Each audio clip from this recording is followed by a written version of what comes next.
Que ótimo, então, meus irmãos. Nós vamos passar agora para a nossa última atividade do dia, porque amanhã a gente ainda tem um domingo bem gostoso, até a hora do almoço, com ótimas atividades. Quero convidar agora para estar conosco nesse momento de bate-papo, nesse painel interativo, cujo tema é Mediunidade e Educação dos Sentimentos, a companheira querida, internacional, Yasmin Madeira, que ora está aqui, ora está lá na Espanha, deixando a gente cheio de saudade, não é, minha amiga? Bem-vinda. Muito obrigada, Guto, uma saudade imensa. Agora estou falando aqui do Brasil, tão feliz de estar na nossa terra, recomeçando essa primeira atividade que eu estou realizando, agora de retorno ao Brasil. Então, para mim, para o meu coração, está sendo muito especial. Especial demais para a gente também. Vamos convidar o meu querido André Sobreiro, nosso amigo muito querido, trabalhador da Rai TV, tem um programa maravilhoso lá, né? Facilitador de estudos online diversos, ele é trabalhador do Centro Espírita Portal de Luz, lá em Severínia, São Paulo. Participou também com a gente dos 3 livros, Parábolas de Jesus à Luz do Espiritismo 1 e 2, e Conexão com Deus, com textos maravilhosos. Bem-vindo, querido. Boa tarde, Guto. Boa tarde a todos. Yasmin, para que enfim poder falar contigo. Puxa, obrigado. Que alegria. Meu Deus, alegria, André. Um beijo no teu coração. Eu sou uma grande admiradora desse coração aí. É recíproco, então. Obrigado pelo convite, Guto. A gente espera poder ser útil. Tenho certeza. Não menos querido, o nosso niteroiense, Rafael Siqueira, que é pai de uma adorável menininha que eu vivo lá curtindo as fotos dela, daquelas bochechas deliciosas. Bem-vindo, Rafael, querido. Muito obrigado, Guto. Muito boa tarde, Yasmin. Muito boa tarde, André. Muito boa tarde, Eulália. Eu quero dizer da minha admiração por vocês todos, por Guto, por Yasmin, por André, por Eulália. Cheguei a ficar arrepiado, Guto, quando você disse que Eulália permaneceria conosco. Porque Eulália é uma professora, uma inspiradora para todos nós. Assim como Yasmin, que eu já conheço há um grande tempo, ela não me conhece ainda, mas já admiro o trabalho dela, as palestras, a atuação dela espírita, e é uma alegria para mim poder partilhar esses momentos de espiritualidade, de vida com todos vocês, com os amigos do Norte, Noroeste Fluminense, porque hoje, Guto, eu estou em Niterói, mas sou natural aí de Itapiruna, essa terra quente. Quente porque é calorenta, mas igualmente quente por tantos corações amigos. Morei muito tempo em Campos, tenho grandes amigos em Campos. Então, meu coração hoje está batendo mais forte. Muito obrigado pelo convite. Beijo, Rafael. Claro que eu te conheço, Rafael. Claro que eu te acompanho, viu? Você está de parabéns pelo trabalho lindo que você realiza. É muito bom fazer essas conexões, né? Vamos trazer de volta a nossa querida Eulália. Vem para cá, minha amiga. Viu como você é querida, Eulália? Você não podia ficar de fora dessa roda. Mas eles também são. Yasmin, que bom te ver. Amada, querida. Rafael, muito bom estar com vocês. E eu sou trabalhadora igualzinho todos vocês. A gente oferece, mas recebe muito, muito mais. Gratidão. Nossa gratidão a você, viu, Eulália? Nossa alegria estar aqui com você. Nós vamos receber também um outro companheiro que nós anunciamos no primeiro bloco, ele já está entrando aqui, que é o nosso Wagner Paixão, que se dispôs a estar conosco para a nossa alegria. Ele não poderia por causa de horários, mas se liberou para que estivesse aqui conosco, somando com a sua fala sempre fraternal, pontual. Vamos aguardar aqui a entrada do Wagner. Já me deu o ok aqui, já está entrando.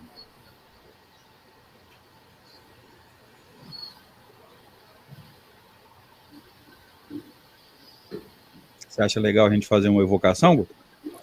Vamos evocá-lo, vamos. Vamos dar as mãos. Não vai dar para dar as mãos, então não vai funcionar a evocação. Melhor não perder a piada, né? Bom, enquanto o nosso querido não vem, vou mais uma vez convocar os nossos internautas para esse momento que ele se chama painel interativo. Nós temos um tema central que é a mediunidade, educação dos sentimentos. nós propusemos aos companheiros que cada um faça uma fala breve, de alguns minutos, né, de aproximadamente 10 minutos, e logo em seguida nós passemos a uma interação com os internautas e entre nós mesmos, uns contribuindo com os outros. Boa tarde de volta, nosso querido Wagner. Bem-vindo. Oi, pessoal. Ei, Yasmin. Ei, Rafael. André, Lália. Tudo bom, Wagner? É um prazer estar contigo, viu, amigo? Grande. O prazer é meu aqui. E a nossa Elaine, que está ali fazendo para nós, gentilmente, a tradução em Libras. Muito obrigado. Você falou o nome querida dela que não tinha. Ela põe Jesus Spirit ali, e a gente às vezes até confunde, porque são 3 amigas, né? Às vezes eu troco o nome delas. Elaine agora. Bom, vamos começar então esse bate-papo gostoso? Que tal a recém-chegada de volta às terras brasílias, Yasmin Madeira, nos fazer a gentileza de começar? Vai ser uma alegria. Gente, quando se fala de mediunidade, nós falamos de interconexão. Os médiuns, todos somos médiuns, como bem nos esclarece Allan Kardec no Livro dos Médiuns, apesar dele designar aqueles que oferecem a faculdade de forma mais ostensiva como médiuns, mas ele explica que todos nós, de uma forma maior ou menor, nós temos contato com a espiritualidade, com os psiquismos, e nós podemos prolongar essa avaliação dizendo que o médium, como um ser sensível naturalmente, ele percebe as emanações, as energias, os pensamentos, as vibrações emocionais que estão no seu entorno. Portanto, é muito importante que o médium comece a observar a si próprio, que o mais rapidamente possível ele comece a identificar aquilo que lhe é próprio, aquilo que advém dele mesmo e aquilo que está no seu entorno. Então, o médium ele está sendo matriculado, aquele que nasce com uma mediunidade mais ostensiva principalmente, está sendo matriculado em um curso de autoconhecimento. E todos nós que estamos encarnados, né, em realidade, somos chamados a nos observar, a observar as emoções quando elas surgem, esses sentimentos que são as emoções elaboradas, observar o teor dos nossos pensamentos, que podem advir de nós mesmos, como podem também ser eco de pensamentos no entorno, pensamentos de encarnados e também pensamentos de desencarnados. Portanto, nós somos chamados a observar o tempo inteiro. E como nós vamos observar? Como é que nós vamos olhar a nós mesmos? É interessante que Carl Gustav Jung, o criador da psicologia analítica, ele nos fala que para que nós vejamos a luz, é necessário nós entrarmos em contato com a nossa sombra. Numa frase bem bonita, mas nós começamos a questionar como é que nós vamos colocar isso na praticidade do dia a dia.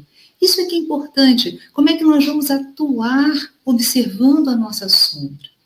E gostamos de conversar sobre isso porque houve uma orientação de um amigo espiritual a respeito deste assunto, quando nós o questionamos. Ele disse que quando nós iniciamos o nosso dia orando, abrindo-nos e pedindo à espiritualidade superior que nos ajude a termos a percepção da realidade à nossa volta, ajudando-nos a observar a nós mesmos, o teor dos nossos pensamentos e aquilo que nos circunda, nos oferecendo a possibilidade de nos conhecermos melhor, nós vamos, a partir desse ponto, durante toda a experiência do dia, estar mais despertos para a observância da nossa sombra.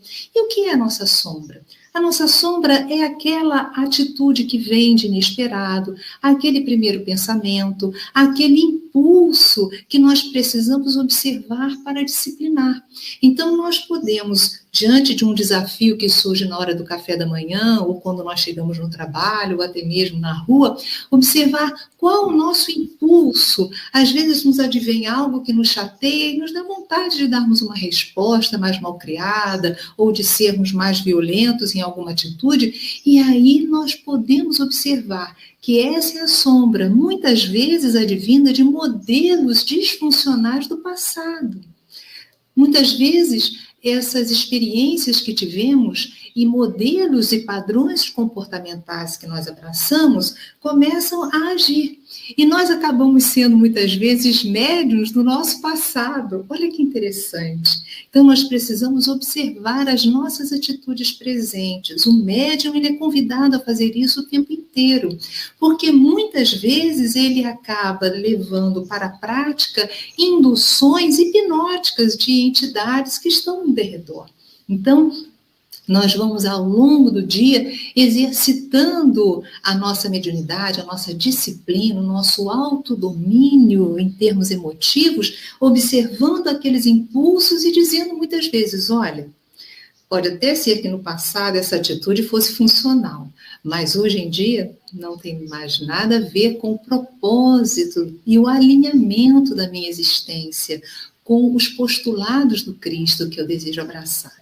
E aí nós vamos no miudinho, no pedacinho, nós vamos observando, cuidando, deixando de lado, treinando a disciplina, o autoconhecimento e, ao mesmo tempo, o autodomínio das emoções. Então, o médium, ele precisa exercitar a educação da mediunidade no dia a dia, porque a mediunidade não é apenas uma manifestação dentro da reunião mediúnica. Nós somos médiums 24 horas por dia. Então, aquela fala de Emmanuel para o Chico, que fala da disciplina, disciplina, disciplina, é um convite de libertação para todos nós. Disciplina é libertação, porque quando nós elegemos o nosso modelo e guia, que é Jesus, estudamos os seus postulados, renascidos na doutrina dos espíritos, desejando colocá-los no dia a dia, na prática, nós vamos educando e disciplinando este nosso eu, nós vamos educando e disciplinando a nós mesmos, e assim nos preparando para termos uma possibilidade de uma condição moral de estarmos na reunião mediúnica exercitando tanto a capacidade de dialogar com os espíritos, quanto a capacidade de ser deles médiuns. Esse é o grande chamamento para todos nós. Temos percebido, agora para finalizar a nossa fala, ao longo dos quase 40 anos de atuação nas reuniões mediúnicas, que na maior parte das vezes as entidades que nos são trazidas para os processos tanto de doutrinação quanto de incorporação através da psicofonia, são entidades que muitas vezes guardam relação com padrões comportamentais nossos lá de trás. Então, em realidade, a espiritualidade nos ajuda a um processo de educação. Na medida que nós abraçamos maternalmente a entidade que através de nós irá se comunicar, ou à medida que nós dialogamos com ela, mostrando novos padrões de pensamento, nós estamos renovando-nos a nós mesmos. Então, a reunião mediúnica, a mediunidade com Jesus, é um convite permanente de autoconhecimento e de renovação. Um beijo no coração de todos. Muito obrigada por me ouvir. Que alegria ouvi-la, minha irmã. Bom, na sequência, nós tínhamos trazido à tela o nosso sobreiro, não foi isso, sobreiro? Vamos seguir a sequência, né? Eu creio que sim. E o sorteio. Me lembro agora. Mas vamos lá, gente. Obrigado pelo convite. Eu gostaria de trazer para a gente conversar aqui uns minutinhos um conceito que Allan Kardec trabalha no Livro dos Espíritos, né? Obra fundamental das obras fundamentais, como a gente sabe, que as 4 obras sequentes nada mais são do que a expansão das ideias que já estão ali nos 4 livros iniciais, né? O Livro dos Espíritos construído em 4 partes, como a gente sabe. O conceito de que Kardec chamou de simpatia é muito importante nessa interconexão que a Yasmin tocou no assunto, né? Porque diz o Livro dos Espíritos que a simpatia que atrai um espírito para o outro é o resultado da perfeita concordância de pendores e de instintos. Então a gente vai perceber que simpatia nada mais é do que gostar das mesmas coisas. Isso vai nos ajudar a entender a profundidade de O Livro dos Espíritos, vai nos ajudar a entender não só para o médium, né? Aquele que o movimento costuma chamar de médium ostensivo. Kardec vai chamá-los vai dizer que eles têm a capacidade de produzir os efeitos patentes, né, de certa intensidade, segundo o item 159 do Livro dos Espíritos. Mas para todos nós, né, que somos espíritos encarnados, e entendendo que o corpo nos limita, mas não nos bloqueia, portanto, nós continuamos pensando, sentindo, agindo e continuamos interagindo com o plano espiritual. Tá? Então, a gente vai entendendo que o corpo é um limitador, mas não é um bloqueador. Por isso que nós somos todos médiuns, e o que diferencia um grupo do outro é a capacidade mais ou menos patente de produzir esses fenômenos, né? Fenômenos mais patentes, vamos dizer assim. Então, independente do grau de potencial mediúnico, a conexão, entre aspas, ela se dá por esse processo, né, que Kardec chamou de simpatia, que eu vou repetir o conceito, é a perfeita concordância de pendores e de instintos, ou seja, é gostar das mesmas coisas. Então, por aquilo que eu gosto, por aquilo que eu penso, eu estou escolhendo com que tipo de espíritos eu estou me relacionando. E é bom a gente reforçar isso. Isso não vale apenas para o médium, que nós costumamos chamar de ostensivo. Isso vale para todos nós. A escolha das companhias espirituais se dá através desse processo.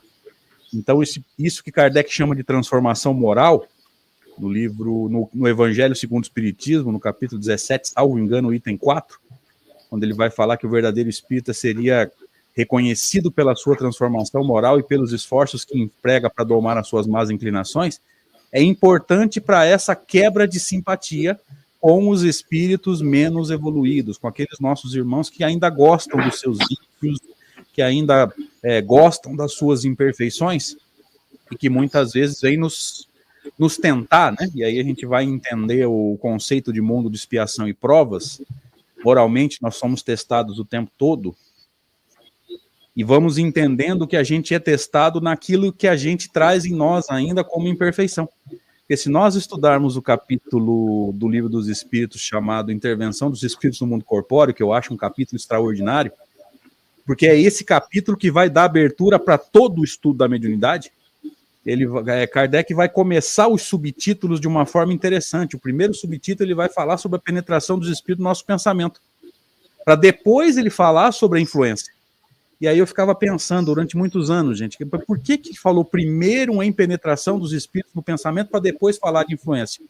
Aí, pelo processo de simpatia, eu fui entender que se o espírito não souber se eu gosto ou não, ele não vai tentar me influenciar. Ele só vai tentar me influenciar naquilo que ele sabe que eu tenho chance de cair. Ou seja, as imperfeições que eu ainda trago em mim. E aí eu fui entender a construção do capítulo, né? Porque primeiro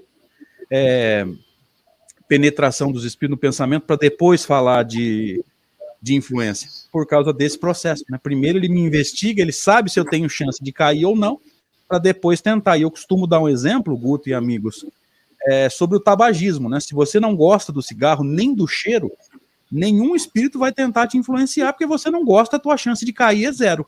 Agora, talvez a gente não goste do tabagismo, talvez a gente não goste da bebida alcoólica, talvez a gente não goste da droga, mas há pontos na nossa personalidade que ainda nos colocam em risco.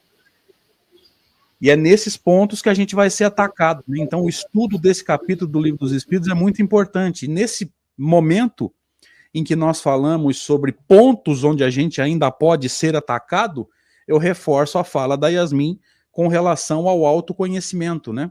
É impossível, queridos, nós corrigirmos imperfeições que a gente não conhece. A gente só consegue corrigir a imperfeição depois que a gente identificou ela em nós. Então, o processo de autoconhecimento perguntado por Kardec no Livro dos Espíritos, na questão 919, e reforçado na 919A, com aquela explanação extraordinária atribuída a Santo Agostinho, é muito importante, porque ali Santo Agostinho traz uma receita prática para fazer esse movimento de busca interna, encontrar as imperfeições e corrigir, para que a gente possa ir alterando o padrão de pensamento, quebrando a simpatia, lembre-se do conceito da questão 301, né? Quebrando a simpatia com os espíritos menos evoluídos e criando um processo de simpatia com os espíritos mais evoluídos. Aí a coisa começa a ficar boa para o nosso lado. Tá? Gente, obrigado por esses minutinhos, a gente vai estar atento à fala de vocês aqui para colaborar mais à frente. Um abraço. Maravilha, muito obrigado, Sobreiro. Querido Rafael, por favor.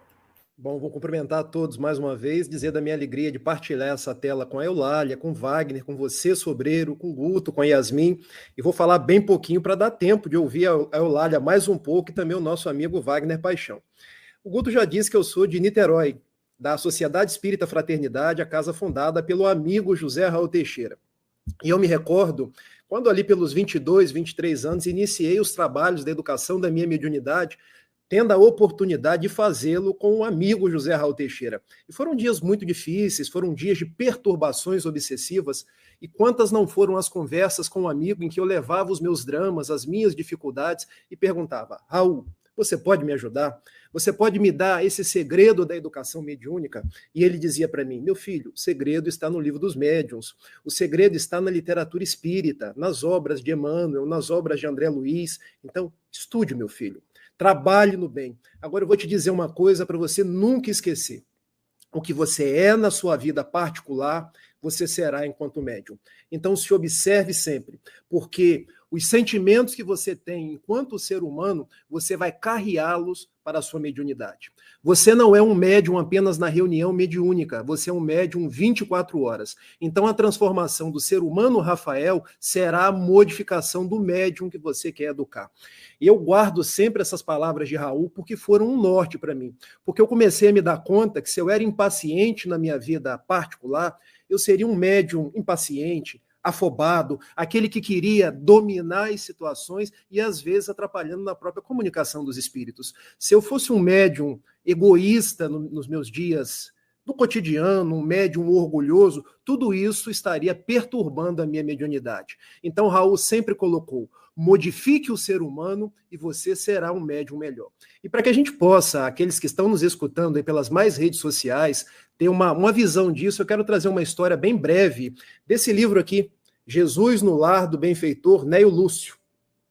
A psicografia de Francisco Cândido Xavier, lá na lição 16, intitulada Auxílio Mútuo, quando nos fala de dois homens que eu queria fazer uma parceria com Néio Lúcio e chamar de dois médiuns, o médium A e o médium B, que estavam numa montanha, fazia muito frio, e eles precípites em direção a uma hospedaria. Quando no meio do caminho viram uma criança ali passando necessidades, com muito frio, necessitando ser agasalhada. E o médium A. E a gente pode ir se identificando qual médium que a gente é. Disse assim: olha, a gente não dá conta nem da gente. Se a gente acolher essa criança, vamos morrer os três congelados. Deixa esse menino por aí. Vamos correr porque a hospedaria nos espera. Ao que o médium B, ele é nosso irmão em humanidade.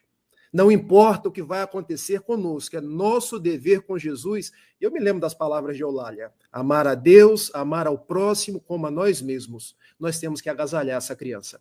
E o médium A: então faça você, porque eu vou na frente, eu vou correndo porque eu preciso dar conta de mim. O médium B tomou da criança e foi mais devagar. Quando chegou lá na hospedaria, ao final do caminho, que poderia ser igualmente o final da nossa proposta de trabalhador na mediunidade, ele lá chegou e não viu o médium A. Mas ele veio na minha frente. Aqui não chegou? Não.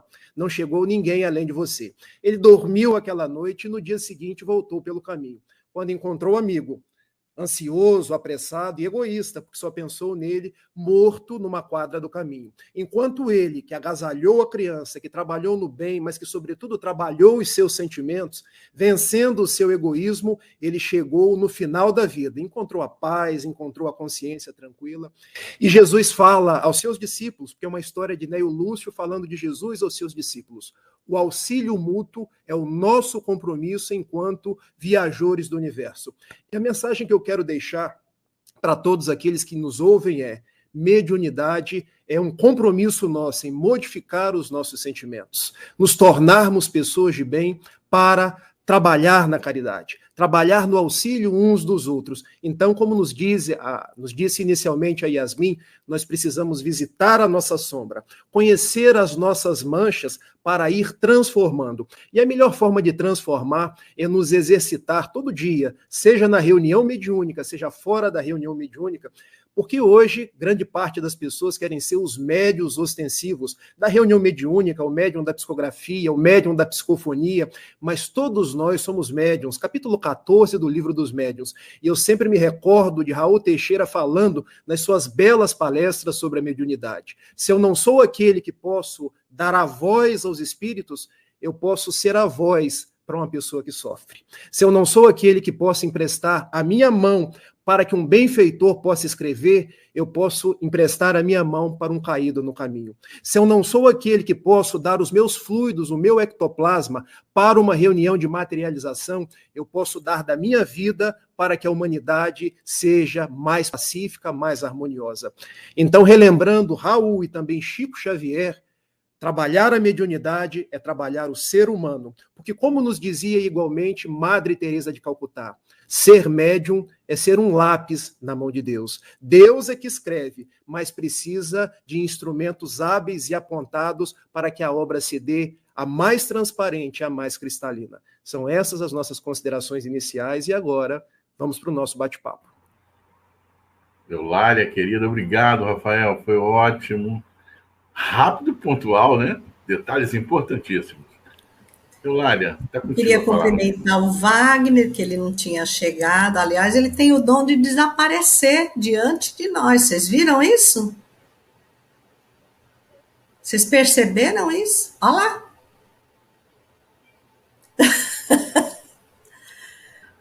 Cumprimentar o Wagner, Rafael.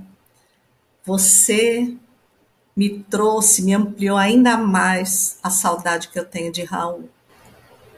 Quando ele diz, o espiritismo não é para quem quer, é para quem pode, porque ele pede muito esforço.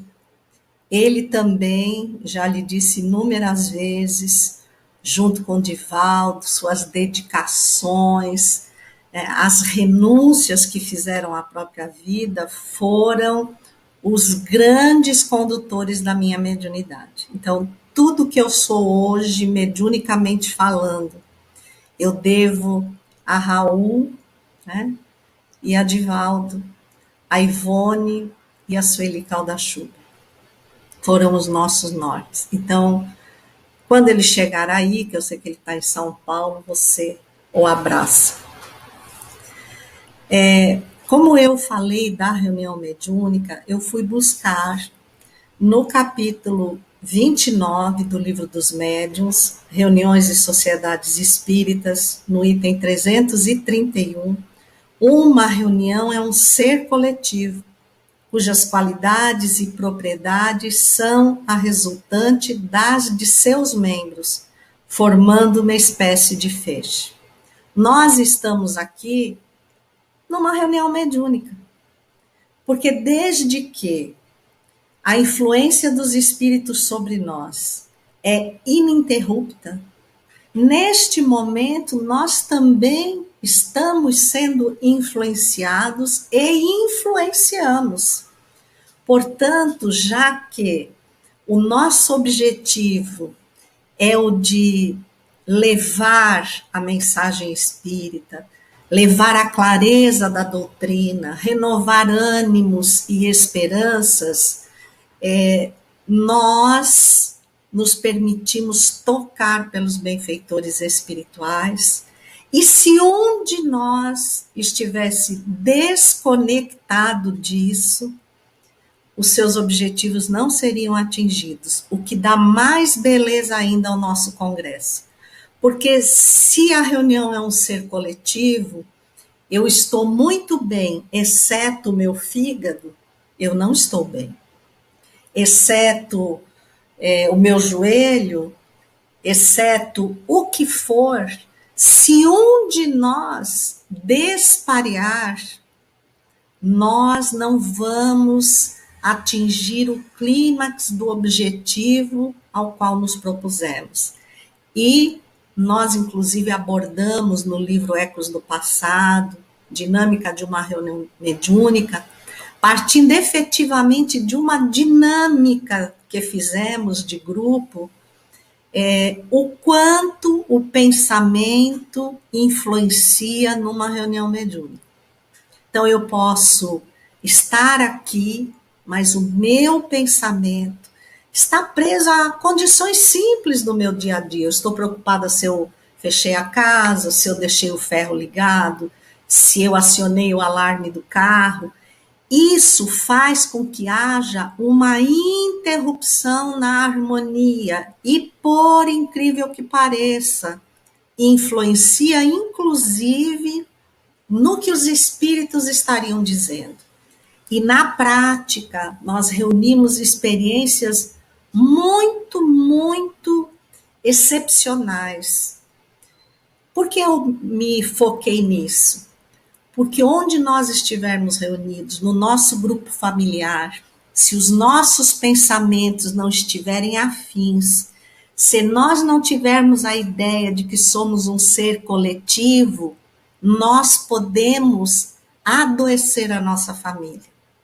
Quando nós apontamos a alguém que participa, seja um pai, um cônjuge, um irmão, e que não está sendo bem-sucedido, está equivocado, se eu não direcionar o pensamento bom para facultar que haja uma renovação do objetivo do grupo, eu estarei sabotando aquele irmão e estarei sabotando o objetivo de que aqueles membros tenham vindo reunidos com o mesmo propósito.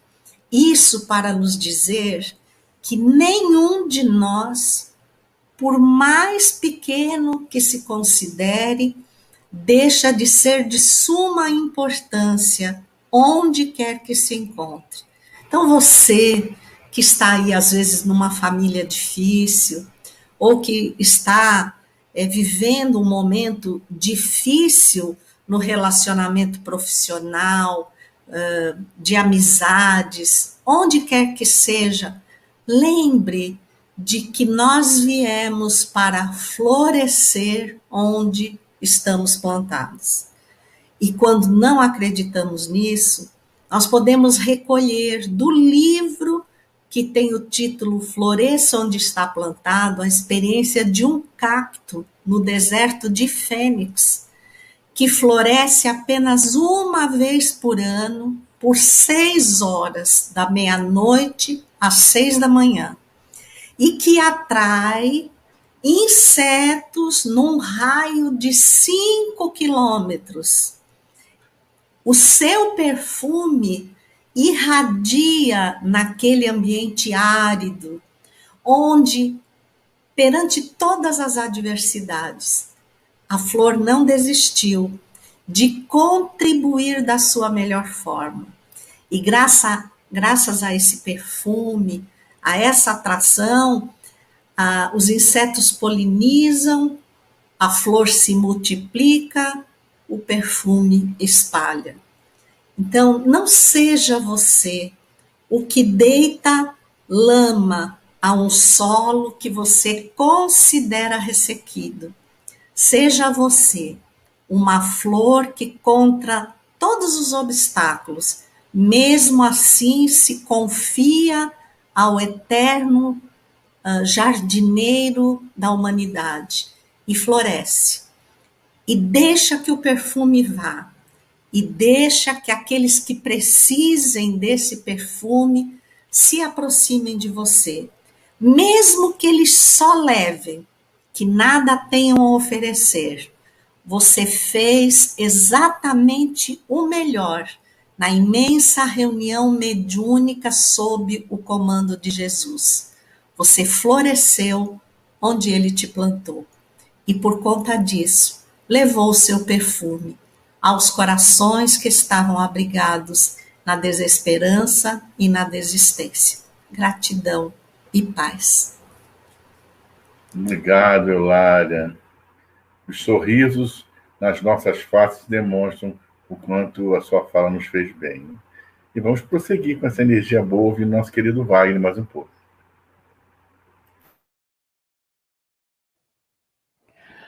É muito reconfortante ver esse prisma doutrinário evangélico que forma um lindo painel em torno do assunto mediunidade. A gente colhe as bênçãos e fica a refletir na questão prática. O primeiro grande desafio de qualquer médium é ele próprio. Até Chico Xavier, que nós todos consideramos a grande expressão da mediunidade espírita no Brasil e para o mundo, ele primeiro teve que lidar com as suas dificuldades intrínsecas de sobrevivência, de conflito, quando ele encontrou a obra de Allan Kardec e se emancipou de si mesmo para prestar serviços, sendo instrumento dos espíritos superiores. A gente nota que o grande desafio do médium são todas as questões que são levantadas quando a sua sensibilidade vai se avultando no tempo. Como numa terapia, a pessoa vai ter que escavar, né, para poder encontrar aquilo que ela nega, aquilo que está escondido no chamado inconsciente. Na medida em que ela toma contato, se conscientiza, ela usa aquilo como ferramenta. O objetivo é esse. Nós não podemos dissociar as coisas porque nós estamos falando de psiquismo. E toda pessoa que desponta na vida, ela desponta dentro do seu meio, no seu circuito de necessidades. Então nós vamos entender que todo médium é perturbado. Todo médium é inquieto. Todo médium tem dor, todo médium tem medo, todo médium tem fobia, insegurança. Então você vai ver que primeiro ele esbarra nisso. E a gente está tocando nisso de propósito. A sabedoria proverbial de Allan Kardec e dos espíritos que o guiaram constituiu uma obra chamada O Livro dos Médiuns, não o Livro da Mediunidade. Porque o instrumento é que define a faculdade. Graças ao médium é que existe mediunidade. A mediunidade é a ação do médium. É uma resultante. E a gente compreende que se o médium não se trabalha, ele não consegue atingir os fins superiores. Então nós temos um divisor de águas. Nós temos os processos sofridos do mundo com a ajuda da providência que sempre existiu, mas nós notamos que se você for pesquisar como que a donzela de Dom Remy se portou a princípio, ouvindo vozes, vendo coisas, ela é considerada uma louca. Não é? Então, Joana d'Arc, a princípio, se portava como uma louca, até ela se ajustar ao processo que lhe cabia. Né? O próprio Francisco de Assis, quando ele vai em busca da proteção do túmulo de Jesus, ele meio que está perturbado com aquelas forças todas, né?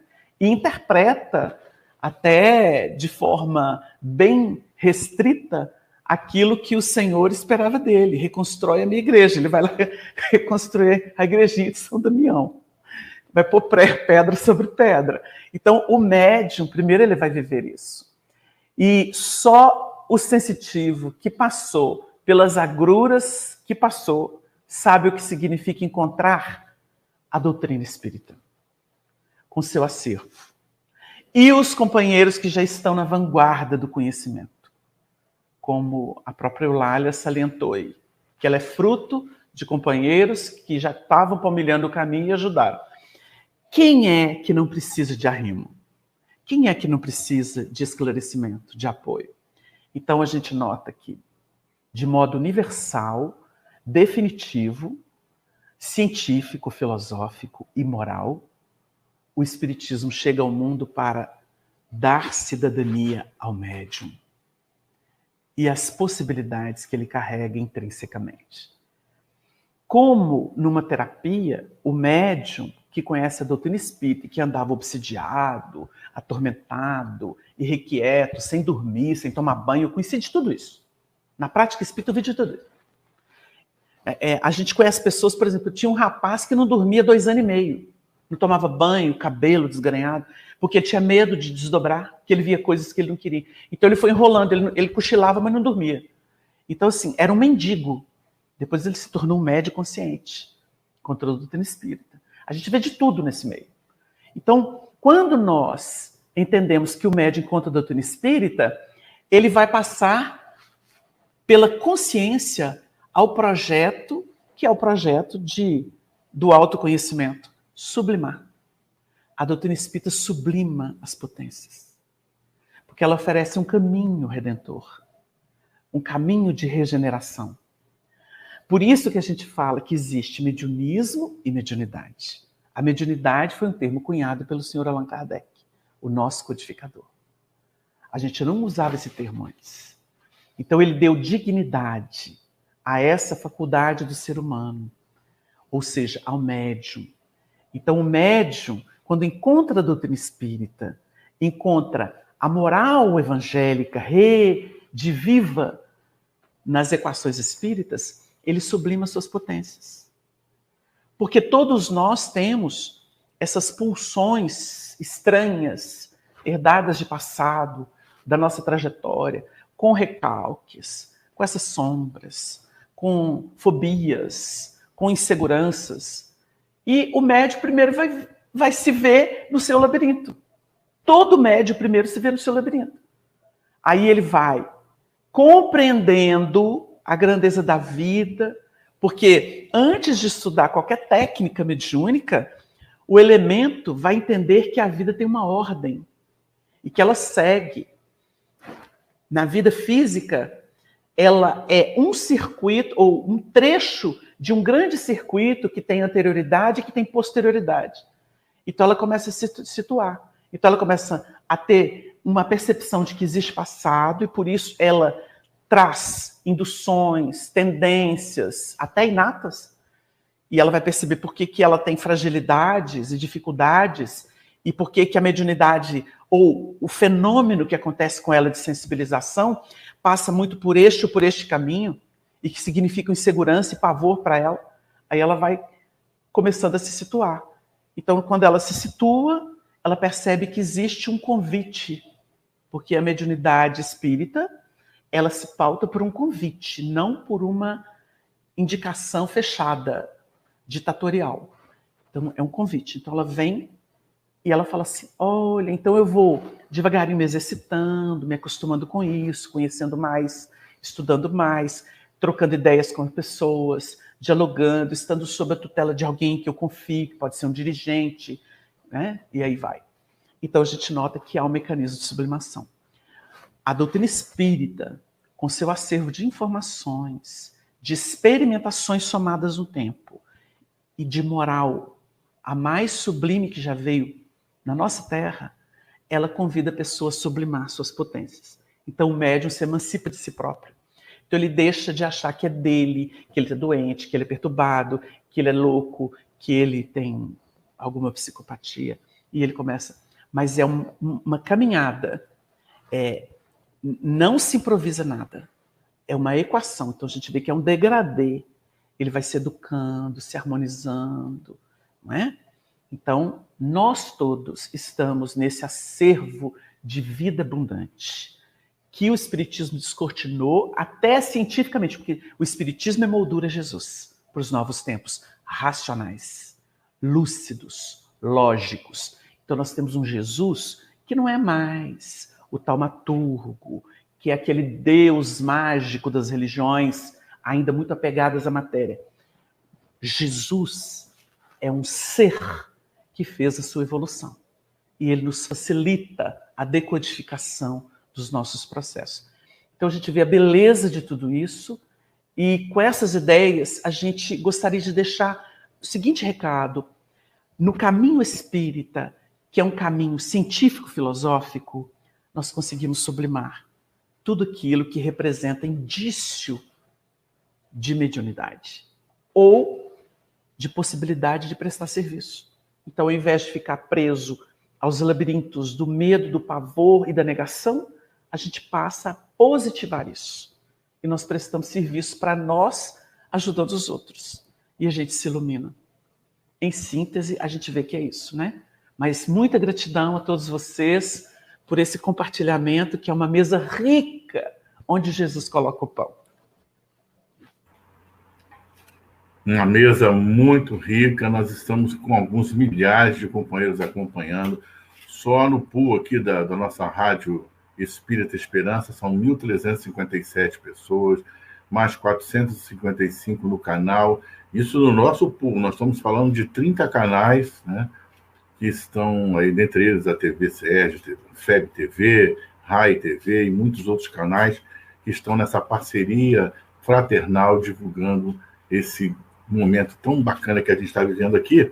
Eu queria trazer aqui uma questão que uma internauta colocou e que é um fato aqui de uma cidade vizinha aqui do Rio de Janeiro, na Baixada Fluminense, que um companheiro, uma liderança me perguntou, e eu queria ouvi-los, né? Porque houve um certo debate. Nós estamos num momento de pandemia, as casas espíritas estão fechadas, e aí uma das instituições disse, a gente precisa voltar, porque o número de obsessores aumentou muito nesse período de pandemia. O pessoal está em casa, os lares estão em crise, muita gente perdendo emprego. Se a gente não volta com essa atividade, o que vai ser desses espíritos?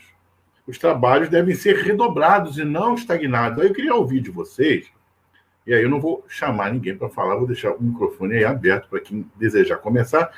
Mediunidade só acontece na reunião mediúnica, socorro espiritual só acontece na reunião mediúnica. O que foi feito da mediunidade nesse 1 ano e meio de pandemia, aí, com todos os centros fechados? Posso iniciar? Boa sorte. Prometo deixar a bola pingando para os amigos. A gente tem visto muito isso realmente, Guto, e eu fico me perguntando às vezes se nós estamos entendendo a doutrina espírita do jeito que Allan Kardec nos deixou, né? Como uma doutrina, e alguém falou sobre isso, não me lembro qual foi, porque as falas foram maravilhosas, como uma doutrina libertadora, e não como uma doutrina que cria dependência. E às vezes eu fico me perguntando, gente, se nós não estamos, com as práticas que nós promovemos ao longo do tempo, criando pessoas dependentes de determinadas práticas. Porque é óbvio que se nós estamos em pandemia, as reuniões presenciais, elas vão ter problemas. E é nesse momento que a gente precisa colocar em prática aquele equilíbrio que a doutrina espírita tem tentado nos ensinar. Então eu fico me perguntando se isso realmente acontece nesse sentido, né, do número de obsessores aumentarem, o que sinceramente eu não acredito, ou se nós criamos aí uma relação de dependência onde as pessoas sem a casa espírita e sem o passe estão se sentindo mal. Então, se não há aí uma relação de dependência mais ou menos assim, faz 1 ano e meio que eu não tomo passe, eu estou me sentindo mal, faz 1 ano e meio que eu não vou a uma reunião mediúnica, não dou a passividade, não exercito a mediunidade, então eu estou me sentindo mal, e quando na verdade a gente aprende em doutrina espírita, estudando Kardec mais profundamente, que o processo não é esse. Se acontecer alguma coisa, e se essa pandemia voltar a ter um pico e as casas espíritas fecharem, o que vai acontecer com as pessoas então? Eu deixo a bola pingando para os amigos ajudarem aí, opinando nesse sentido, se nós não criamos uma relação de dependência, né? Ensinando as pessoas que se ela não for na casa espírita, entre aspas, receber os espíritos, ela vai passar mal. Se ela não for à casa espírita receber o passe, ela vai passar mal. E aí nós não estamos fazendo um processo de libertação, que é o que a doutrina deveria estar fazendo. A bola tá pingando aí, galera. É só chutar. Olha, eu tenho para dizer que fazer tal afirmação é como querer passar um atestado de falência dos benfeitores espirituais. Como se sem nós, eles ficassem paralisados. Pois, logo no início da pandemia, e eu montei um tema, exatamente mediunidade na pandemia por conta disso, nossa benfeitora espiritual disse assim: as reuniões mediúnicas, no transcorrer da ausência dos trabalhadores de forma presencial na casa espírita, têm sido infinitamente mais bem-sucedidas. Isso é que nem o Raul diz, não é para quem quer, para quem pode aguentar uma afirmativa dessas, e eu disse, eu não tenho dúvida que elas continuam acontecendo. Aliás, o livro de Manuel Filomeno de Miranda, No Rumo do Mundo de Regeneração, só tem mediúnica no desprendimento do médium reencarnado. Então, elas continuam acontecendo. E ela disse que adiantava, vocês chegavam aqui sem ter feito a lição de casa, que era nos esforçarmos para ser melhores. Chegavam na porta da casa, nossa casa é a Maria do Rosário. Então, por exemplo, chego lá e falo, ai, Maria do Rosário, só eu e você sabemos o esforço que eu fiz para estar aqui. Vocês vinham em cacareco. Então, a gente tinha que atender vocês para depois atender os espíritos. com a ausência de vocês, nós estamos atendendo 3 vezes mais espíritos do que antes. Agora é hora de vocês aprenderem a lidar com as vossas deficiências e não passarem a responsabilidade para nós. Então, meu irmão, não estão aumentando o número de obsessores. Não há aumento de obsessores, mas nós chegamos ao ápice de estar conosco mesmo. Nós já não precisamos mais de obsessores. Nós já provamos que somos os piores obsessores de nós mesmos. É isso que dá a sensação. Então, realmente, trabalho presencial de espiritismo é ser um cidadão digno que enfrenta os obstáculos a partir dos que existem dentro de si. Só isso. Desculpe se foi dura, mas... Foi dura, mas não perdeu a ternura. Yasmin, você está sem áudio. Deixa eu te soltar. Perder a ternura. Mas a sua lembrança que Kardec nos diz no livro A Gênese, no capítulo 14, que a prece é o mais poderoso meio no combate à obsessão. E nós temos visto que as casas espíritas têm promovido reuniões de oração, reuniões de estudos do Evangelho, e têm realmente dado um potencial, dado uma ajuda muito grande nesse momento tão desafiador pelo qual nós estamos passando. Mas com equilíbrio, não é? Então eu acho que tem sido muito importante isso, nós precisamos nos lembrar dessas falas do codificador. Posso contribuir um pouquinho? Sem perder a ternura. Eulália, você nunca será dura, porque a sua voz é uma voz maviosa, que entra na nossa alma e vai dulcificando.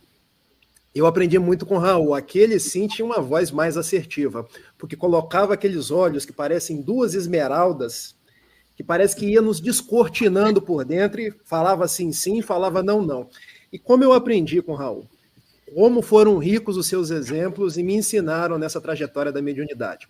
A minha contribuição vai ser lembrando de uma fala de Paulo, que está lá no livro dos Atos dos Apóstolos, escrito por Lucas, quando ele nos diz assim: não pense que Deus veio construir a sua morada em mãos construídas por homens, mas ele veio construir o seu templo no coração do homem. Porque a gente ainda tem a falsa impressão que para fazer a caridade e trabalhar na mediunidade, nós precisamos de lugar. Ou seja, eu só faço a caridade se a casa espírita estiver aberta.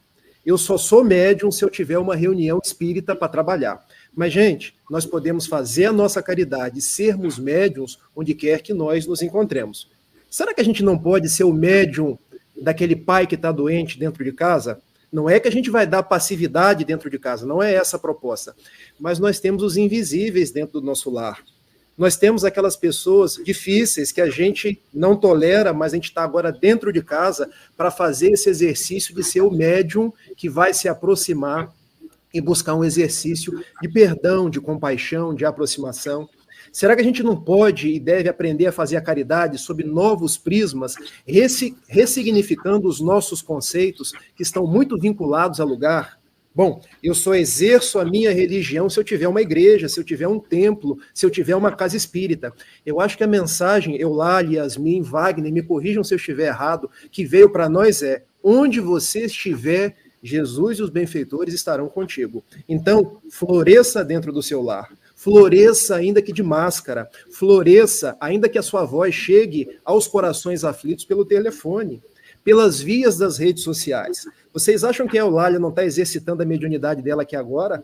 Que o Wagner não está exercitando a mediunidade dele aqui agora? Eles só são plenamente médiuns quando estão incorporados? Não, gente. Então, onde nós nos encontramos, nós estamos no exercício da nossa mediunidade, nós podemos ser os arautos do bem e do amor. E uma outra coisa que eu aprendi com o Raul, porque sempre que eu levava uma pergunta, Eulália, ele me devolvia com outra, para que eu aprendesse a refletir. E se eu perguntasse para ele assim: Raul, como que a gente vai atender os obsessores agora? Ele poderia me responder da seguinte forma com a outra pergunta: como que eles eram atendidos antes da codificação espírita? Antes de 1861, que é quando veio a lume o Livro dos Médiuns. Será que os benfeitores já não atendiam? Será que já não existiam reuniões, como a Eulália colocou, de atendimento no plano espiritual? Talvez seja presunção nossa achar que nós atendemos os obsessores. Na verdade, as reuniões, elas são boas para a gente trabalhar, para a gente aprender com os exemplos, para a gente exercitar, sair ali da redoma do nosso egoísmo e entender a dor daquele que, mesmo desvestido da carne, precisa do nosso auxílio mútuo. Então eu vejo que nós estamos num momento de ressignificar os nossos passos e aprender a entender religião como um propósito de viver esses dias novos. Maravilha. Wagner, alguma observação? Eu estou me recordando aqui, diante dos esclarecimentos muito bons que estão sendo veiculados, que os discípulos tinham em Jesus o que hoje a gente tem no centro espírita, né? No trabalho espírita. Mas Jesus explicou de uma forma muito peculiar, e ela é muito profunda, no que ele fala assim: chegará o dia em que vocês perderão o esposo, porque ele os fecundava em termos de iniciação no divino. E Jesus foi crucificado e foi embora. E eles ficaram perdidos até o momento do Pentecostes, né? Quando todas as tribos estavam reunidas naquela festa lá em Jerusalém. E eles, os 12, Judas já tinha sido substituído, cada um falou na linguagem de cada tribo. E ali desceu as línguas de fogo. E ali marca o início do apostolado. Eles deixaram de ser discípulos e se tornaram apóstolos. Aí eu pergunto assim para quem acha que é só dentro do centro espírita. Pedro tinha Jesus à disposição dele para fazer as coisas. Qualquer um dos outros discípulos tinham. Eles não foram dar testemunho, cada um a seu modo, com as suas habilidades, com o que aprenderam do mestre. Então é isso que está acontecendo com a gente. A gente não pode ser dependente nem de casa espírita, nem de reunião espírita, nem de passe espírita, nem de alguém. É preciso realizar a obra. A gente está sendo convocado a ser um grande trabalhador. Para ilustrar isso, eu lembro aqui a figura da Dona Ivone Pereira. A Dona Ivone Pereira, em poucos períodos, ela esteve vinculada a um centro espírita. E ela trabalhava muito mais sozinha do que provavelmente no centro espírita. O Arnaldo Rocha me contou, porque ela ficou um mês na casa do Chico na década de 50, e o Arnaldo era dirigente do Grupo Meimei. Então, ele bateu papo demais com ela. Então, ele perguntou para ela assim, falou para ela assim, um dia, minha filha, você com essa mediunidade impressionante, tanto para dar passividade para os sofredores, porque ele disse que viu o Dr. Bezerra se comunicar através dela. Ela tinha sido filha do Bezerra, né? Conta isso até num livro, ele era protestante. Ele falou assim que houve uma transfiguração do rosto dela. Não era Ivone, era o Bezerra. Ele falou assim, nem no Gustosura eu vi isso. Nela eu vi. Era o Bezerra, transfigurou o rosto dela. E ele deu a comunicação. Pela vinculação íntima que eles tinham de outra vida, né? Então ele falou com ela, por que você não frequenta? Aí ela trouxe a questão doutrinária. Falou assim, porque eu sou muito exigente como você. Eu não aceito qualquer coisa em nome do espiritismo. Porque ela era muito positiva, né? Ela era muito positiva nesse sentido. Não aceito qualquer coisa. E ele percebeu que ela, no heroísmo dela, o Chico a cognominou a heroína silenciosa. Porque além dela sofrer processo de suicídio, ela fazia tudo sozinha. Ela não tinha lar, ela não tinha rima, ela não tinha apoio, ela vivia de favor na casa dos outros, não tinha dinheiro, não tinha emprego. Foi uma heroína. Viveu até os 80 anos lá, maior de dignidade. Então, ele entendeu como que ela era uma grande trabalhadora de Jesus, a sós ou em conjunto. Então, fica essa lembrança para quem duvida que é possível, né? A gente precisa se educar. Esse trabalho não é fácil, não. Eu me lembro que as emoções mais intensas que eu experimentei, mediúnicas, as experiências mediúnicas mais intensas foram nas madrugadas, quando nós íamos em grupo atender os moradores de rua. Ali nós vimos coisas, sentimos, ouvíamos, a presença dos espíritos era de uma intensidade absoluta. E a gente ouve relatos também de companheiros que sentem o mesmo nas evangelizações espalhadas pelo mundo afora, quando estão ali com as crianças ensinando o evangelho, fazendo brotar aquelas sementes, a presença de Jesus em suas vidas. Então, estou aqui emocionado com tudo que eu ouvi de vocês, porque algumas dessas observações foram comentadas aqui, né?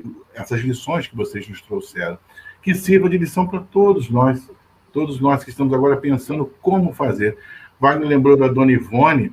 A Dona Ivone, nos momentos de folga, Dona Ivone fazia recortes de jornal, vejam vocês, com as notícias de assassinatos, de suicídio, de perdas, para orar por aqueles espíritos. E hoje muitos de nós assistem o jornal para contemplar, né, a tragédia. Ela se ocupava de orar por aqueles que eram notícias dos jornais. E psicografava com o quê? Com pedaços de papel que ela juntava da venda, né? Então, é realmente fantástico o exemplo de Dona Ivone, morando de favor, como o Wagner lembrou muito bem. E me emocionei quando ele falou de Dona Ivone, porque é um espírito que a gente reverencia com muito respeito pelo exemplo que foi, né? E para a gente ainda tem alguns minutos, eu queria que vocês nos ajudassem também, deixando um recado para esse trabalho instituído, louvável e muito abençoado da mediunidade na Casa Espírita, porque ainda vemos algumas confusões no seguinte sentido. Nós hoje vivemos um dos males do século, que é, por exemplo, a depressão. Uma série de males relacionados às questões da psique que envolvem o ser humano. E muitas vezes são confundidos com percepções extrasensoriais, com fenômenos mediúnicos. E algumas instituições acolhem pessoas acometidas de males que muitas vezes são orgânicos. Diante desse prisma, que espécie de orientação que a gente pode hoje colher aqui, somar a ideia de um e do outro, para que a casa faça um serviço efetivo, para que aquele que se sinta um médium, em vez de apenas precisar buscar um auxílio, às vezes médico, de medicações, etc., ou de tratamento terapêutico, psiquiátrico, psicológico, psicanalítico, e que vocês falassem um pouco sobre esse panorama que a gente vive no movimento espírita. Posso dar o pontapé de novo? É o levantador, né? Levanta a bola, depois a galera corta. Nós temos discutido isso, Guto, naquele estudo que você citou do Livro dos Médiuns, nas segundas-feiras, pelos nossos amigos queridos da Rede Amigo Espírita, né? Tem muita situação pessoal, tem muito desequilíbrio emocional sendo confundido com mediunidade, e isso tem trazido problemas gravíssimos. Porque se a pessoa não tem a faculdade patente, a faculdade que o movimento costuma chamar de ostensiva, e você coloca numa reunião mediúnica, você está ensinando o que para ela? Se não há mediunidade a desenvolver, o que você está ensinando para ela numa reunião mediúnica? E quando nós colocamos a culpa de um desequilíbrio emocional nos espíritos, né, na atuação dos espíritos sobre o encarnado, isso pode ser confundido em muitos momentos com um movimento, uma dinâmica de colocar a culpa no espírito, atribuir a responsabilidade a essa sensibilidade e tirar do ser a responsabilidade de educar os seus sentimentos. Aliás, se eu não estiver enganado, o tema central do bate-papo nesse segundo bloco, né, nesse bate-papo que nós estamos fazendo aqui. E nesses momentos que nós estamos vivendo, né, uma pandemia, isso está muito aflorado, a gente está percebendo aí, ouvindo pessoas, conversando, dialogando pelas possibilidades que a internet nos traz, que isso está muito aflorado, né? A pandemia nos colocou, eu vou até usar um outro termo, a pandemia nos obrigou a enfrentar aquilo que muitas vezes a gente vinha fugindo. Porque não é difícil, alguns de nós aqui, eu não sei em quantos nós estamos, mas pelo que você disse, são mais de 1000 pessoas, não é difícil nós identificarmos idas à casa espírita para a gente fugir de determinadas situações que a gente não estava conseguindo enfrentar. Então a gente inventava atividade na casa espírita a semana inteira para fugir, por exemplo, do desequilíbrio familiar. Já que a minha família está em desequilíbrio, eu não consigo enfrentar isso, eu vou inventar uma atividade na casa espírita. Então, segunda tem estudo, terça tem passe, quarta tem palestra, quinta tem mediúnica, e na sexta, se não tiver nada, eu invento alguma outra. Saio para fazer palestra, vou lavar meu carro, enfim. Eu vou dar um jeito de fugir. Aí o que a pandemia faz? Não tem mais casa espírita, não tem mais shopping, agora você enfrenta. Olha só. e as nossas emoções estão em desequilíbrio muitas vezes, e a gente, por desconhecimento, e aqui eu vou fechando a minha reflexão, e deixando a bola pingando para os amigos aí, eu acho uma urgência os dirigentes de casa espírita estudarem Kardec mais profundamente, com mais seriedade, para não haver essa confusão. Gente, acolhe, eu acho que a primeira função da casa espírita, quando uma pessoa está em desequilíbrio, acolhe, oferece ajuda, oferece maneiras da pessoa encontrar o equilíbrio, e depois do processo de reequilíbrio, se ainda restar alguma sensação, vamos estudar. Vamos ver se ainda resta alguma coisa que merece um processo de desenvolvimento, de acolhimento na reunião mediúnica, mas depois que houver o reequilíbrio. Porque a pessoa em desequilíbrio sente um caminhão de coisa realmente. E a gente não pode sair apontando mediunidade à torta e à direita, tá? Então eu deixo aí a bola pingando para os amigos nesse sentido, né? A necessidade que nós vemos aí nessa vivência de visita às casas espíritas, de palestra, já há 1 ano e meio mais ou menos, de visitar pela internet, não mais presencialmente, mas conversando com muita gente, essa urgência do dirigente de estudar mais Kardec, de estudar o Livro dos Médiuns mais profundamente, para a gente ir diminuindo a incidência desses erros, né? De pegar pessoas que estão emocionalmente em desequilíbrio, apontar uma mediunidade que talvez não exista e ir colocando em reunião mediúnica. E aí tem só um detalhezinho a mais, gente. Mesmo que a pessoa tenha a mediunidade, que nós costumamos chamar de patente ou de ostensiva, colocar uma pessoa em processo de desenvolvimento mediúnico sem o cabedal moral necessário tende a fazer com que a sensibilidade aumente. E essa sensibilidade aumentada sem o cabedal moral vai fazer com que a pessoa sofra mais ainda. Então eu acho uma necessidade, assim, eu vou até cair em contradição nos termos aqui, eu acho uma urgência nós primeiro ofertarmos o acolhimento, a base doutrinária e a base moral, para depois ofertarmos o exercício mediúnico, para que haja esse cabedal moral, para que a pessoa aprenda a lidar com essa sensibilidade, com essas influências que advêm do plano espiritual.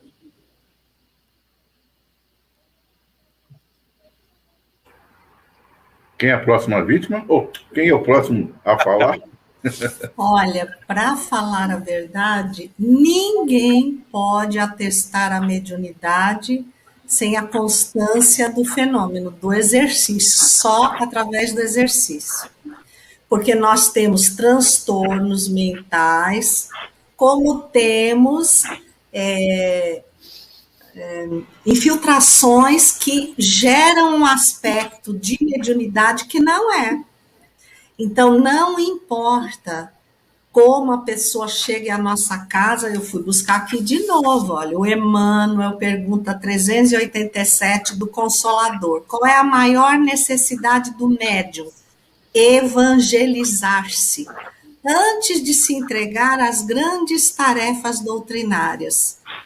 Pois, de outro modo, tá aí o que o André ressaltou muito bem, poderá esbarrar sempre com o fantasma do personalismo. Então, ele começa a apresentar hábitos anímicos que nós consideramos mediúnicos. E se ele tem um transtorno mental, isso só vai agravar mais. Então, por que não eliminar o que pode ser mais óbvio, ainda mais nesse momento que as pessoas estão sentindo os efeitos do isolamento, porque mesmo não estando isolados, ninguém está normal nessa hora. Ninguém está normal. Então, assim, se eu não tiver corpo, eu não vou exercer mediunidade. Então, não é melhor avaliar as condições emocionais através de um médico ou de um psiquiatra? Olha, não tenha medo de ir ao psiquiatra, porque dizem que psiquiatra é médico de coisa nenhuma, né? Porque acham que o psiquiatra é médico de louco, né? E nem sempre, como foi estudado, a loucura está na fisiologia do cérebro, então ele pode ser médico de coisa nenhuma, né? Então, assim, você não vai ao gastro, você não vai ao cardiologista, por que não ir ao psiquiatra que não se apoia na neurofisiologia do cérebro como neurologista, mas na funcionalidade, né? Pode haver uma falha. Eu, por exemplo, tive uma depressão terrível na minha vida. Não era nenhuma perturbação espiritual, era um problema grave de tireoide. Então, bastou o Puran ser dosado, não precisei de reunião mediúnica. Então, isso leva ao descrédito, isso leva às más impressões, porque nós queremos e abanamos para as pessoas que tudo vai ser curado no centro espírita. E quem não quer cuidar de si mesmo, assumir a sua responsabilidade, prefere ir para o centro, tomar passe, participar de reunião mediúnica e, mais uma vez, delegar o que lhe compete.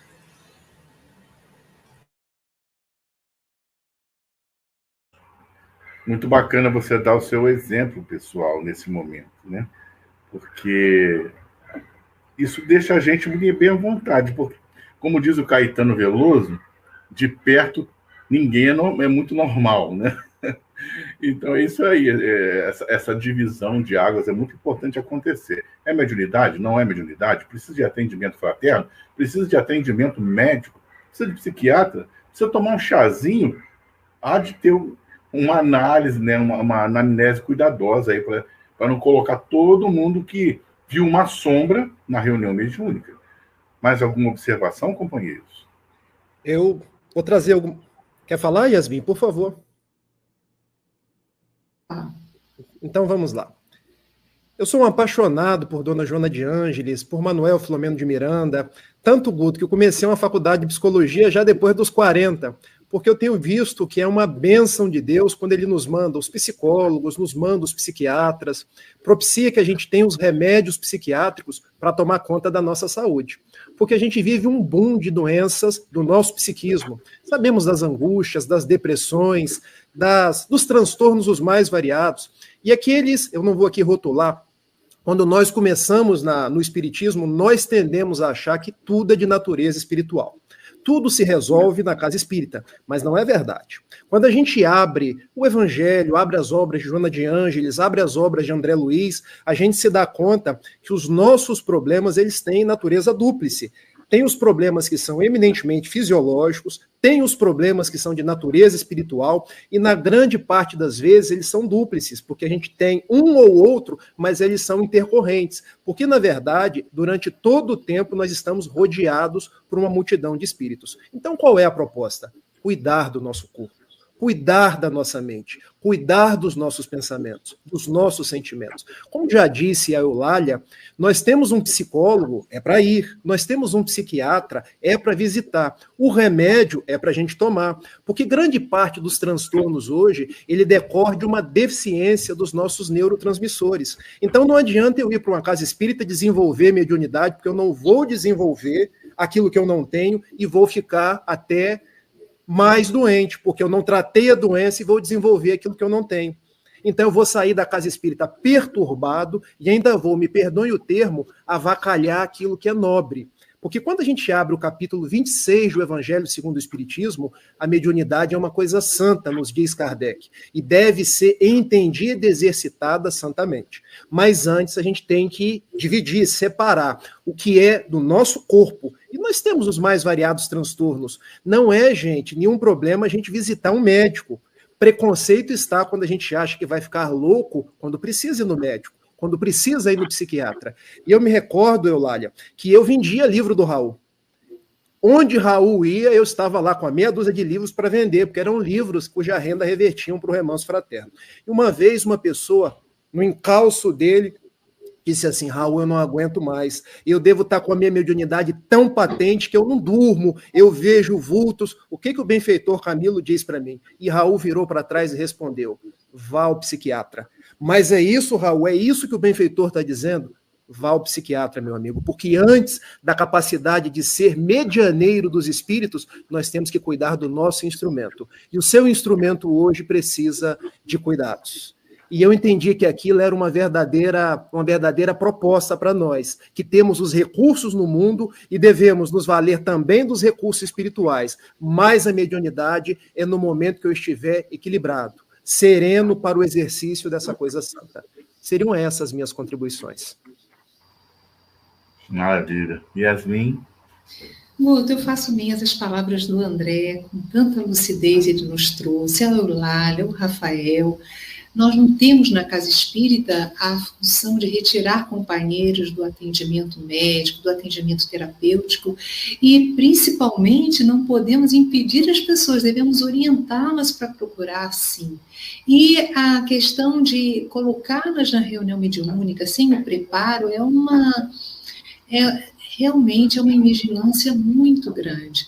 Não é a reunião mediúnica que vai equilibrar as pessoas, né? Mas o estudo do Evangelho, a prática do bem, os estudos doutrinários. Então, quando a pessoa estiver bem, com possibilidade de educar a sua mediunidade, com equilíbrio para tanto, aí nós vamos conduzi-la a essa atividade maravilhosa. Então, é muito bom todas as palavras aqui faladas e que abre a nossa cabeça para a nossa responsabilidade e o papel que a Casa Espírita tem.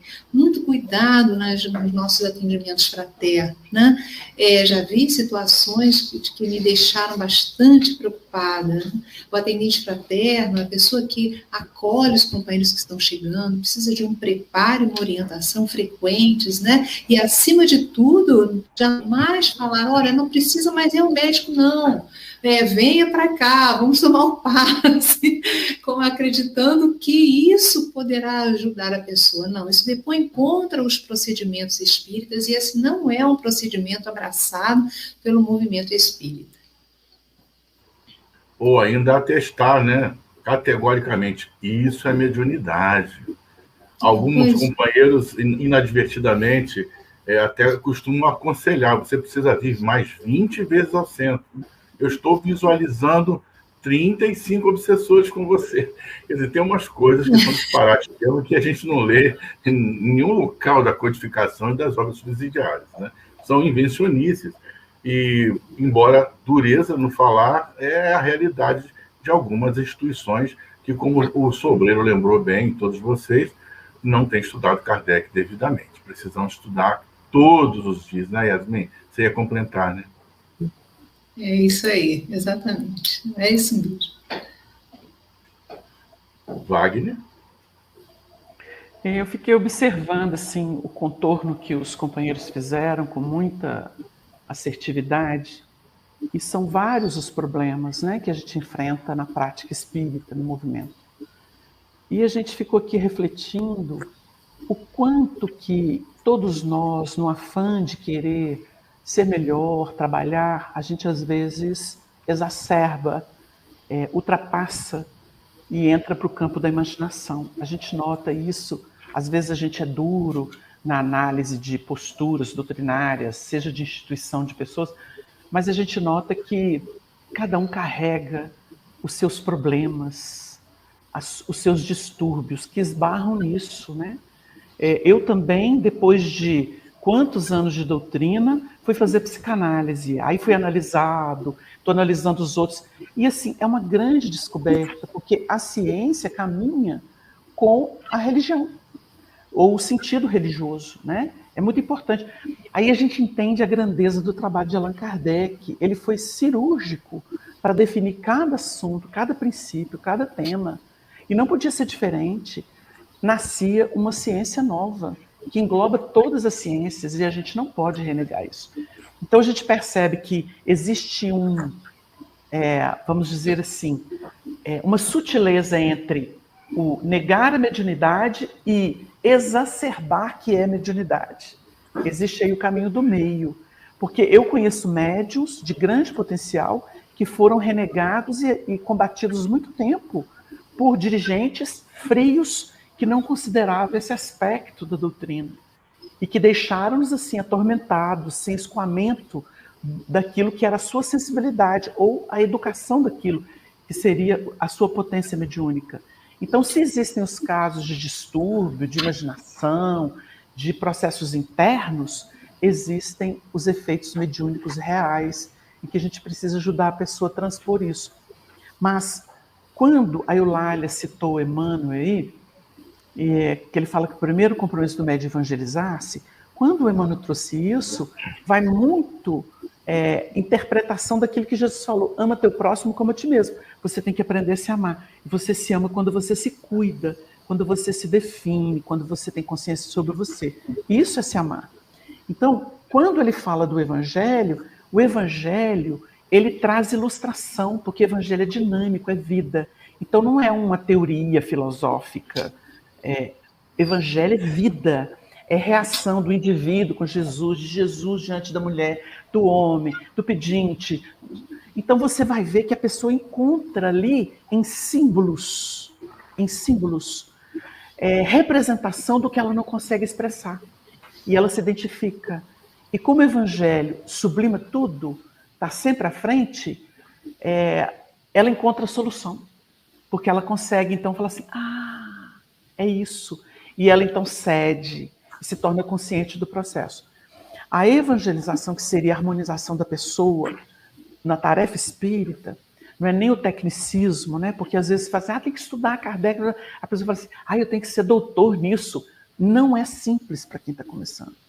Então, assim, tem que ter os mediadores para ajudar a pessoa a sentir a pessoa e perceber se ela tem maturidade emocional, psicológica, para poder lidar com a fenomenologia que está vindo através dela, ou em tarefas específicas, porque às vezes a pessoa nem é uma doutora em doutrina espírita, não passou aí pelos anos de cursos que as instituições dão, mas ela tem uma maturidade moral, o senso moral dela é tão pronunciado, e é isso que se precisa identificar no indivíduo.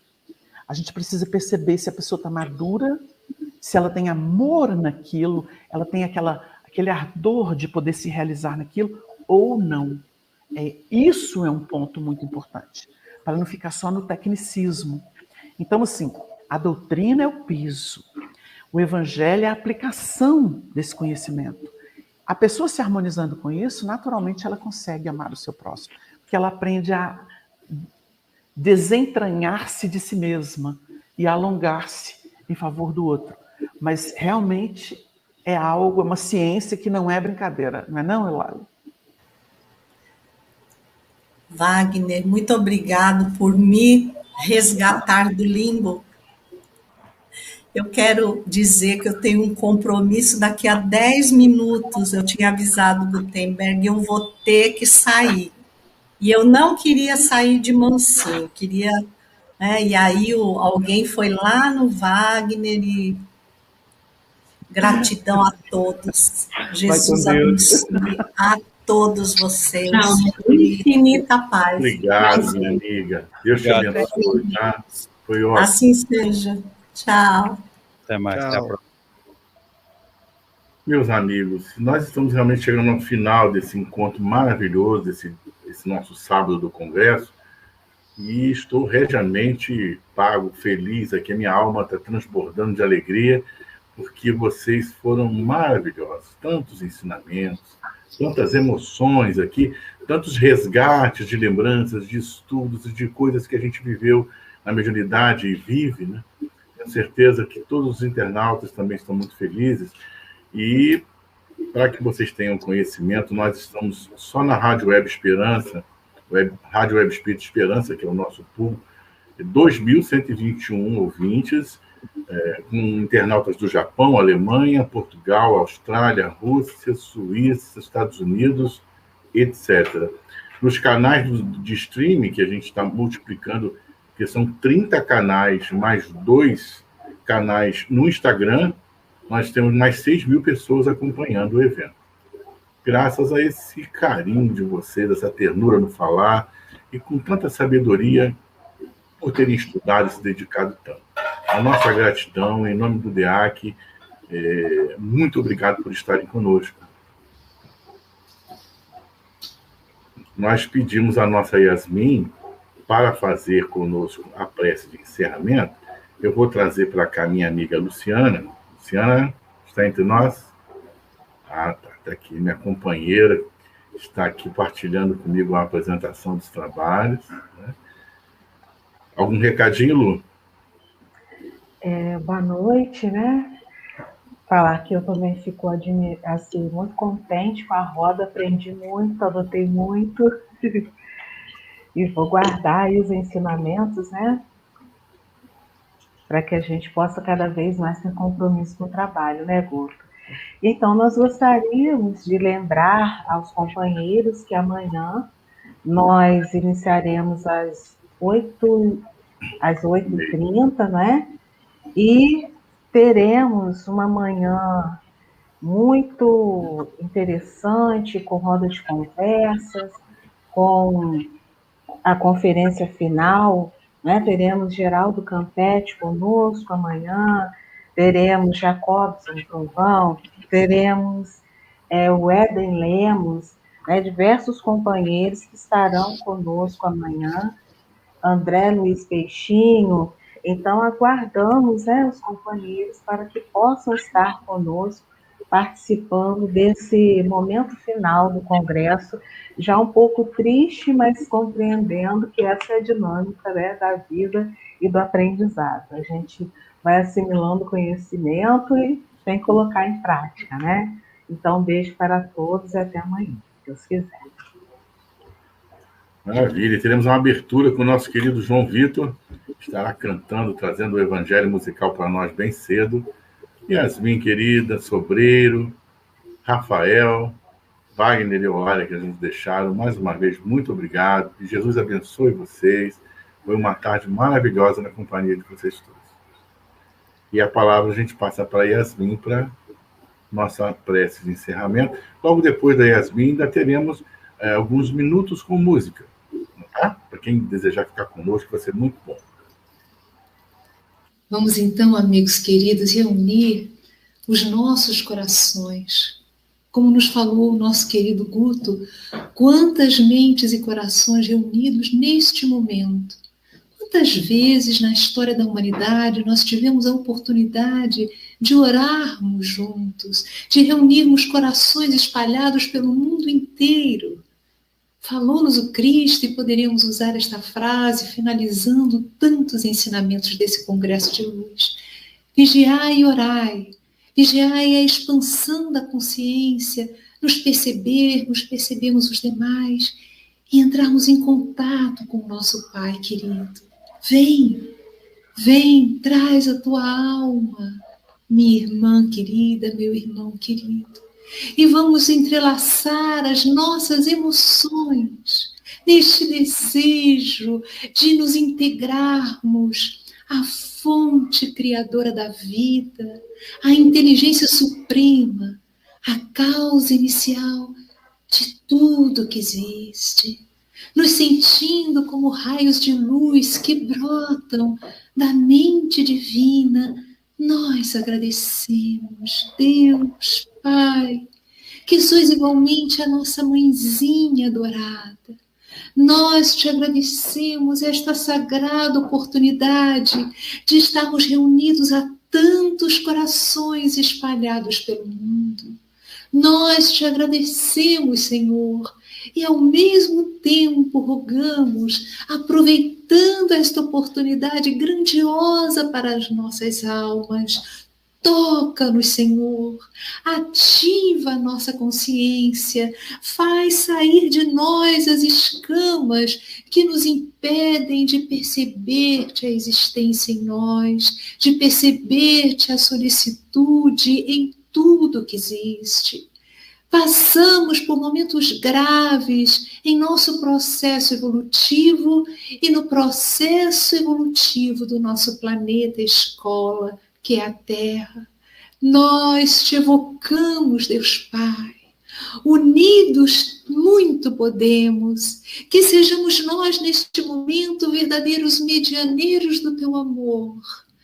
Rogamos que cada um de nós, nesta hora sublime, se transforme num canal através do qual o teu amor, a tua energia se espalhe sobre toda a humanidade, envolvendo todo este planeta.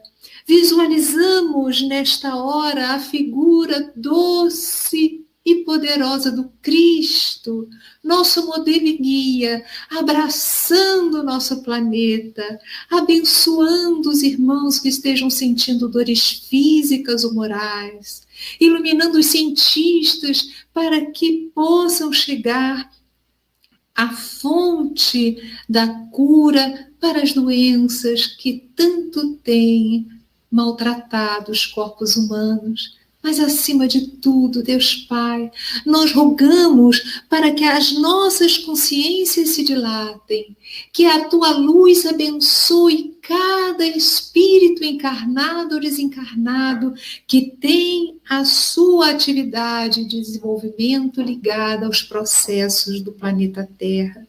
Que todos sejamos abençoados, que o teu reino de luz se acenda em cada coração e que juntos, com a bandeira da fraternidade e a bandeira da doutrina dos espíritos, possamos trabalhar, renovando as nossas almas e alinhando o nosso comportamento ao teu amor divino, às tuas leis de justiça, de amor e de caridade.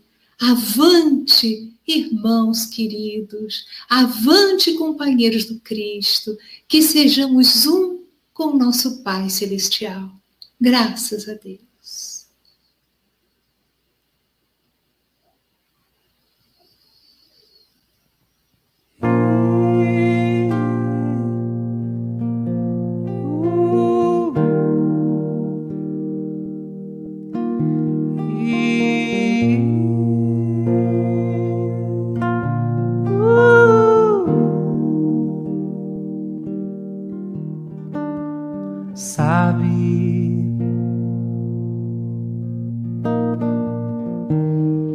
Você é minha paz, o meu sossego, a minha fortaleza, meu companheiro, fonte de me elevar, sabe? Você é minha sorte, o meu destino, a minha sintonia, o meu caminho, força de continuar, sabe? Você é o farol, a linha reta, a conciliação, a medida certa, o alimento e a razão, transcende a tudo que há no mundo, reformador de almas, a absolvição, espelho da santidade, a excelência, o compromisso, o despertar da vida, outra dimensão. Hálito de Deus, imperador dos mansos, guia, modelo da perfeição, rio de água que não termina, marco do bem, a redenção, alibi do tempo que se renova, traço de luz que não vai findar, âmago da fé, plena consciência, o alento, a cura, o amor é a cura, o amor é a cura, amor é a cura. O amor é a cura. Emanael, Emanael,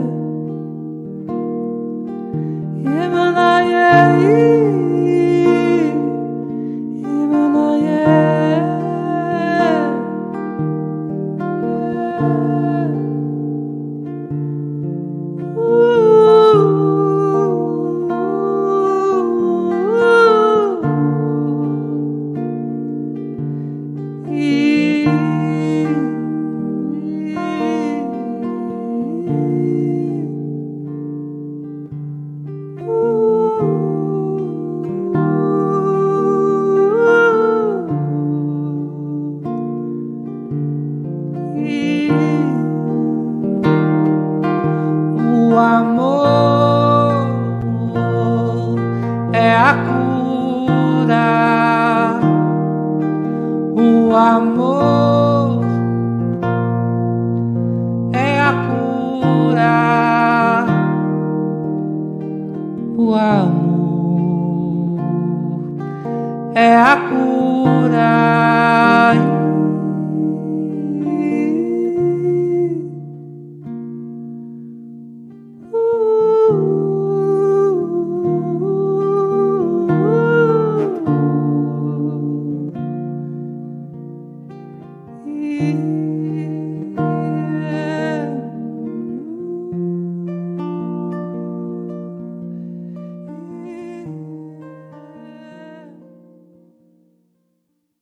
Setembro Amarelo. Evento online dia 19 de setembro, a partir das 9 da manhã. Tema: conhecer, prevenir e acolher. Presenças de André Trigueiro, André Matos, Aloísio Silva, Marcelo Leonel, CVV e Armando Lui.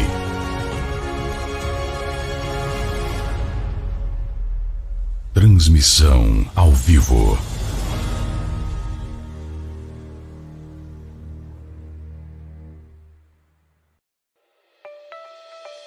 A partir de agora você pode acessar todo o conteúdo exclusivo do IDEAC pelo link espiritismo.tv/IDEAC. Palestras, seminários, congressos, programas especiais e muito mais. Acesse agora pelo link ou aponte a câmera de seu celular para o QR Code na tela. IDEAC, levando a doutrina espírita para todo o planeta.